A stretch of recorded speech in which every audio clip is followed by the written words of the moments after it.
Hey guys, Dave from Nerdarchy, for Nerds by Nerds, hanging out with. I'm Ted.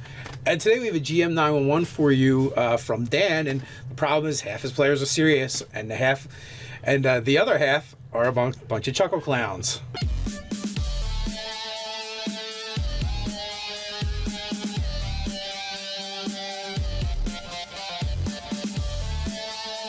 So before we get into this, if you've got a GM 911, you can submit it to nerdarchy@gmail.com, put GM 911 in the subject, or you can submit it over on the GM 911 section of our forums. So Ted off camera came up with one solution that may or may not work. It's a little bit more information. He's got a group of 8 players, and 4 of them want a serious, hardcore, role-playing game.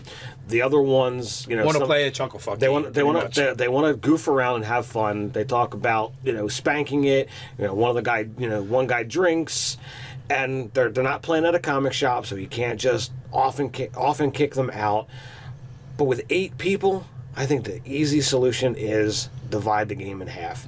I know it's a lot more work on a DM, but if you make one game for the clowns and one game for the serious RPers, you can satisfy both parties without interrupting. It's actually not really much more work because it would just be less play time for the players. Like if you play once a week, you still could only play once a week, but you alternate weeks. Mm-hmm. So that's not really a big deal. The other thing too is was there a session 0, for you guys to discuss these differences in play style. And the other thing too is maybe you really do need a social contract if certain things are becoming a problem at the table. Mm-hmm. If he's it's his house, so I can't tell him what to do. That might be true, but if you guys have a social contract saying when we game, this is how we game, you're not telling them what to do. The social contract is, and if other people have a problem with it.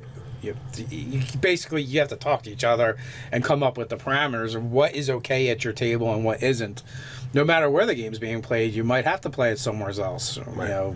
These are things that happen. And that's that is why people do social contracts. Mm-hmm. If you can't split the game in half, and it sounds like if you guys are always playing at the same place anyway, that could even be a problem in itself because then you still need somewhere the game for the second group. Right. I mean, clearly it sounds like you guys might be at least older. If you're in the States, you have to be 21 to drink. Mm-hmm. Well, in theory, yeah. But if it's like any behavior at the table, that if it becomes disruptive, then it's a problem. So you're going to have to address it. If the disruption is actually out of game, which a little bit too much drinking, I would say that's out of game that bleeds into the game. Right. So that's a discussion. That might be going back to a social contract. That might be going back to a session 0. This, with everything that's going on. It might be like Ted say, just 4 and 4, split it up. That works perfect. If you don't have a place to play, you could Skype the game or Google Hangout the game. That works well enough, and with 4 people, it's a good number, especially if you were playing Theater of Mind, but you're not, because now I just remember from the email you guys have this shared stockpile of stuff. Right. Which, that also creates another, it's nice that you guys, do that, but it creates the other problem of, when the group breaks up, where's the stuff go, because you've all paid for it. Right. So that's that's another interesting dynamic that would absolutely require some kind of social contract at the beginning of your game, your gaming. Well, perhaps this guy is the permanent DM, and it's this is your dues. You're paying me $5, so we have stuff. Well, it sounded like group property, right? And I don't like group property because it creates problems. Right. Eventually, it will create problems. One guy moves away. Well, we've been playing this game every week for 5 years. That's a lot of money. Right. Even at $5 a pop. So, or is it literally Ted said, it all just goes to the GM, and it's his GM fee is, more stuff to run the game with. Right. Which personally I think that's a better way to go, but then it's okay, what happens when someone else runs the game if there's other GMs? There's all these weird things from this GM 911 they're kind of difficult. In some aspects it is cool that you guys do that, you share the burden, but then the burden becomes completely different if that group ever breaks up. So here's another, and another option, instead of splitting up the group, if you could talk to the two groups, and the ones that want the role playing and the ones that want to goof around, and say, look, is there a way to either get everyone all on the same page, or can we run a flip-flop game? All right, tonight's going to be serious. Next week we're gonna run this other game that's going to be a more cartoony style, joke up, clowny type thing, so that you're still role playing, you're still doing stuff, but you're able to satisfy both needs, just in different sessions. Yeah, like half the time everyone's going to be dissatisfied. That sounds like a perfect solution. Well, I'm kidding, because you can go the other way and say half the time everyone's going to be satisfied. But no, and isn't that the hallmark of a good compromise? Nobody's happy.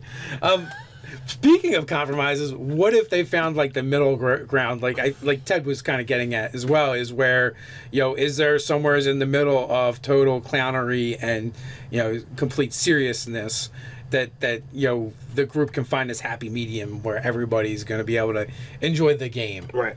I guess, again, the problem is, if people are drinking and getting carried away, that's going to remove some inhibitions about following those rules. Well, I mean, if you shorten the session, then there's only so much time that they can drink. If you offer food, that will soak up some of the alcohol as well. If you accidentally spill their beer every now and again during the session, they'll drink less. I don't condone spilling drinks at the gaming table, because the next night GM 911 will be, what do you do when there's a fist fight because someone spilled the other person's beer?